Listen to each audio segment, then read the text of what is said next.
For business news, videos and insights, check out the O2 Business blog by clicking the link on screen or in the description below. The Smart Ultra 7 is the latest from Vodafone in a string of 2016 releases.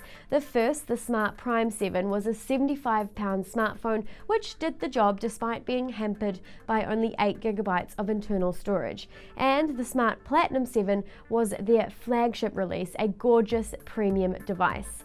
Now we have the Smart Ultra 7. It's got big boots to fill. It's the follow-up to the Smart Ultra 6, which won Btekt's 2015 Budget Smartphone of the Year. On paper, the two are pretty similar, save from the front flash, the physical home button, and the Mediatek processor which sits in the Smart Ultra 7, as opposed to the Snapdragon 615, which we saw in the Smart Ultra 6. Can it live up to its predecessor, and is it a worthwhile upgrade? Let's get into the review and find out. Picking up the phone, and the first thing you'll notice is its size. This is a big one. At 5.5 inches of screen, that's the same size as an iPhone 6s Plus. It's big. Too big for my small hands. I really struggled using this one one-handed, and it certainly didn't fit in my pocket. But in the same breath, Basil, who's 6'4", loved it. It's got a 3.5mm headphone jack up the top. The power button and volume rocker along the right-hand side protrude nicely. They're textured and give a seriously satisfying click. The plastic back cover is removable. Underneath is the 2940mAh non-removable battery, SIM card slot, as well as the micro USB slot, which you'll need. The phone comes with 16GB of storage. After the OS and Vodafone bloatware, you're left with 10GB of free space. Around the front of the phone, you have a 5-megapixel front camera with a front flash, something that was missing on the Smart Ultra 6. There's also a physical home button this time around, which I am a big fan of, as well as those capacitive buttons. The 5.5-inch screen is a Full HD IPS panel with a pixel density of 401 pixels per inch. That's bang on with an iPhone 6s Plus. It looks and feels beautiful and really helps to bring this device up a notch. I was very pleasantly surprised. As far as the UI goes, it's running a virtually stock Android Marshmallow, but it's not quite stock. As with any Vodafone branded phone, there's a fair amount of pre-installed Vodafone applications. They're mostly uninstallable, so get rid of them and you'll have basically a stock Android experience. Performance across the UI has been great. I came onto this phone straight from the Vodafone Smart Prime 7, that £75 smartphone, and the difference between the two is just massive. The Smart Prime 7 had serious lagging issues and drove me a wee bit mental. Meanwhile, the Smart Ultra 7 has been a breeze. The fact it's running Android means the multimedia options are what you'd expect. Netflix, Spotify, Kindle, they're all available through the Google Play Store, and watching videos on the 5.5-inch screen is awesome. And that screen is a pleasure to look at.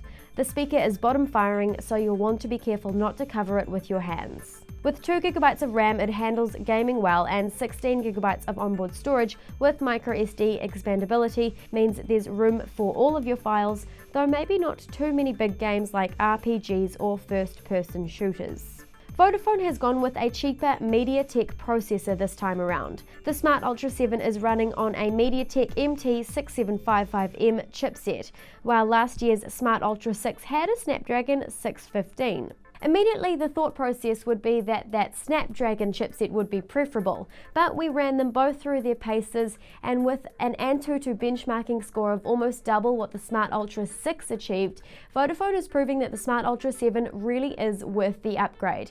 It'll be smoother, cleaner, faster, and better suited to today's games, although perhaps not quite as efficient on battery as its Snapdragon counterpart. The 13-megapixel rear camera is really nice and good lighting for the price, and has a decent macro performance. There's also fairly comprehensive manual controls, which is great to see at this price point.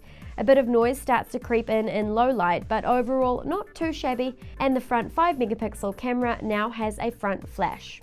Onto connections, and this phone has everything you'll need: 3G, 4G, Bluetooth, Wi-Fi, and NFC for one-touch pairing. If you're picking one up, you'd better be already on or willing to switch to Vodafone, as the device will be locked to the network. As for battery, it's got 2,960 milliamps of power under the hood, just less than the 3,000 milliamps the Smart Ultra 6 was packing, although it still did last me well over a day. I was getting to the evenings with still 40% battery remaining, so didn't need to worry if I was going out at night. Though I'm not a true power user, so if you are, expect a day tops. All in all, this is a brilliant device for £135, and as far as budget devices go, I couldn't be much happier. You get an excellent battery life, Android Marshmallow, a beautiful screen, and smooth day-to-day performance. My biggest niggle with this phone is how it looks. It's too clunky and manly for me, but if you've got bigger hands than me, which shouldn't be hard, then it shouldn't be a problem for you. The Smart Ultra 6 is still a worthwhile buy though, especially now you can pick one up for £100, but if you can spare that extra £35, then it would be a worthwhile upgrade. Hats off to Vodafone for once again producing a great affordable smartphone. Thanks for watching. I hope you found this review useful. If you did, make sure you hit that thumbs up button and don't forget to subscribe. That's how you'll keep on top of everything that we do. Thanks for watching Btekt. For business news, videos and insights, check out the O2 Business blog by clicking the link on screen or in the description below.